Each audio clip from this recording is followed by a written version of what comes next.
What's up guys, this is 2bucks and today I have an amazing tip for all of you on Halo Reach. Some of you might already know about this, but I'm betting that most of you do not. And even those of you who have already found out, this video will still be quite helpful for you. Anyway, without further ado, I introduce to you the crouch shot. That's right, crouching while shooting with the DMR in Halo Reach makes the shot a lot more accurate. As you can see here, the bloom is a lot smaller when you're crouching than when standing. The difference may appear small, but it's actually quite substantial. Let's take a look at some bullet spreads on the walls here. This is a close to medium range shot, no zoom, standing up versus crouching. As you can see from this close-up, your shots while standing are a lot more spread out than when crouching. Now I will show you several more examples as well as mixing up zooming and not zooming. The bullet patterns are a lot more clumped for crouching as opposed to standing. Your shot is just a lot more accurate whether you're zoomed in or not zoomed in.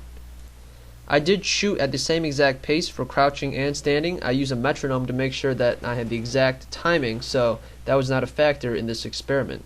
Even with a slower firing rate, crouching still has an advantage over standing. Now I also took a look at some other ranged weapons. The needler rifle, it is very ineffectual to crouch, so don't even try it. And for the pistol, there is actually a slight advantage for crouching, but really it's kind of less useful than for the DMR because the difference is a lot smaller, and most of the times when you're doing the pistol, or shooting the pistol, you're involved in a close range situation where crouching probably wouldn't come into use.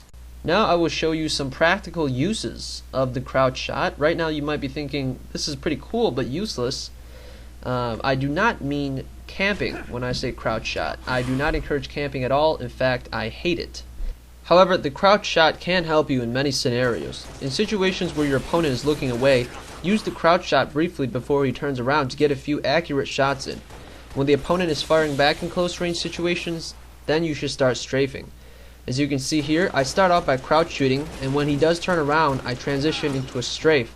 And this allows me to take out my opponent a lot faster because my first shots are very accurate.